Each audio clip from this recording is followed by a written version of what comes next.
Comment ça va toi? Bienvenue dans cette nouvelle vidéo, je te remercie d'avoir cliqué. On va passer un bon moment, tu vas voir. Bon alors, régulièrement, si pas tous les jours, j'ai au moins une personne qui vient me demander quelle plateforme de distribution utiliser pour distribuer sa musique. Et ben je comprends tout à fait parce que c'est compliqué, encore plus maintenant que eMusicien c'est devenu du caca. Hein, n'hésite pas à aller voir des vidéos où j'en parle, hein, si tu comprendras, et si tu viens de là-bas, je pense que tu sais ce qu'il en est. Voilà. Aujourd'hui, je vais te parler d'un distributeur qui, jusqu'à présent, c'est pas que je le trouvais pas intéressant, mais la plupart, ils sont tous pareils. Il y a quasi pas de grosses différences. Eh bien, lui, il commence à tirer une petite épingle de son jeu. D'ailleurs, pourquoi on dit une épingle? Un jeu, moi j'imagine un jeu de cartes, donc tirer un joker.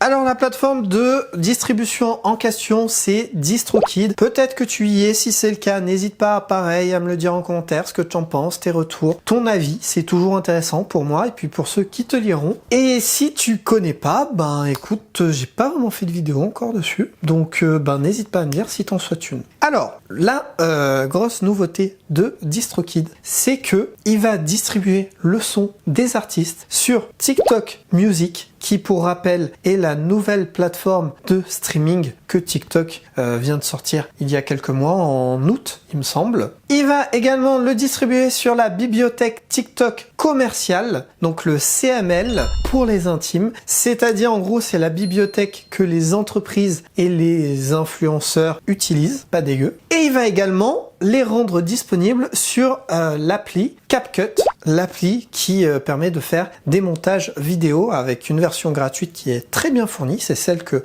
j'utilise actuellement sur les formats courts que tu regardes peut-être, qui sont disponibles sur les réseaux sociaux et sur mon YouTube. Et il y a une version payante en abonnement qui est aussi intéressante et que ma foi, je vais peut-être utiliser prochainement aussi, mais on s'égare encore. Alors pour rappel, hein, TikTok Music, la plateforme de streaming, c'est actuellement uniquement distribué par SoundOn qui appartient en fait à TikTok.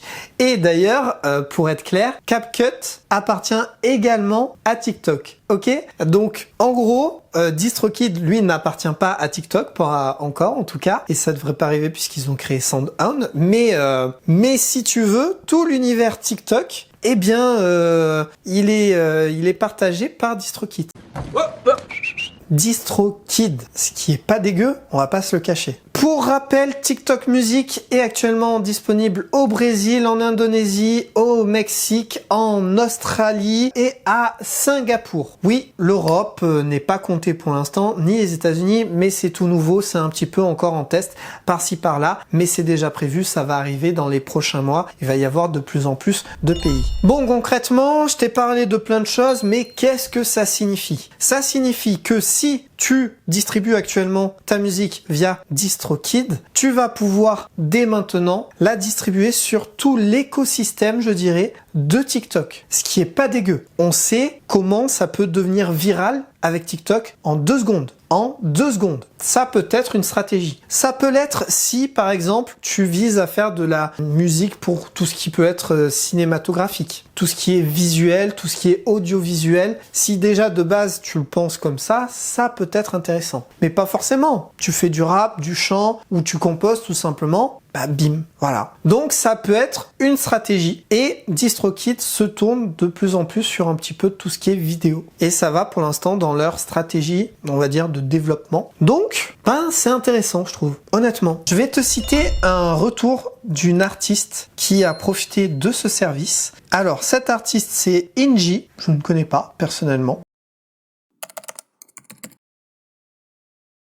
Donc, elle a ajouté son titre Gaslight sur le CML. Donc, le CML, c'est la bibliothèque TikTok commerciale, l'année dernière via DistroKid. Et elle a constaté une augmentation immédiate de l'utilisation lorsque plusieurs marques ont inclus sa chanson dans leur campagne publicitaire. À la fin de l'année dernière, le morceau avait été visionné plus de 14 milliards de fois. Et plus de 3 millions de vidéos avaient été créées avec ce son-là. C'est quand même des chiffres un petit peu dingues. Alors, on sait que sur TikTok, tu peux faire du chiffre assez facilement. Mais là, c'est quand même un peu une dinguerie pour te faire remarquer, c'est pas mal. Selon TikTok et DistroKid, l'activité sur TikTok a contribué à alimenter plus de 1,3 million d'auditeurs mensuels pour Inji sur Spotify. Donc en vrai, elle a fait peut-être...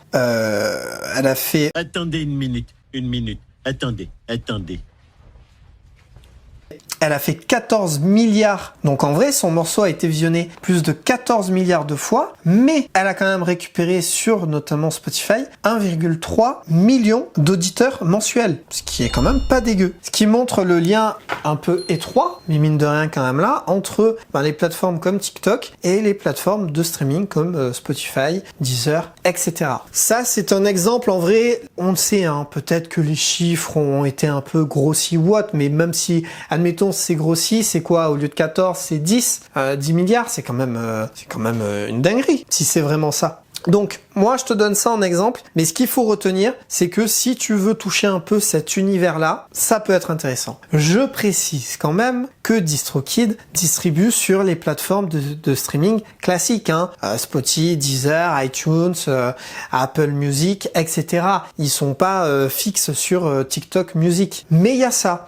Et même si TikTok Music n'est pas dispo encore en France, tu peux te créer du coup une fanbase dans d'autres pays. Moi, je sais que de base, j'ai pas mal de gens qui m'écoutent en Allemagne, par exemple. Alors, pourquoi j'ai pas fait de pub là-bas? Mais c'est le cas. Et c'est cool en soi. Les vidéos YouTube, je sais que j'ai pas mal de personnes sur le continent africain, par exemple. Et ça, je sais que c'est super cool d'avoir une communauté vraiment large. Pareil, j'ai pas fait de pub en soi. Donc, à toi de réfléchir. Je ne dis pas que ça devient le meilleur distributeur, parce qu'il y a quand même des inconvénients, notamment qui sont basés sur un même système que sur TuneCore, que si tu arrêtes de payer, il retire tes titres. Hein. Mais ça peut être une alternative. Voilà. Bon, voilà, j'en ai fini avec ce sujet. J'espère que tu auras apprécié. N'hésite pas de me le dire dans les commentaires. N'hésite pas, si tu as apprécié et que tu découvres la chaîne ou que tu as oublié de le faire, à t'abonner. Et si tu veux être au courant, la petite cloche. Tu peux également rejoindre l'Instagram, c'est plutôt cool, tu verras. Et qu'est-ce que je voulais dire d'autre? Rien de plus. Merci d'avoir été là, de me soutenir. Et je te dis à vendredi prochain, 18h, pour une prochaine vidéo. En attendant, sois créatif.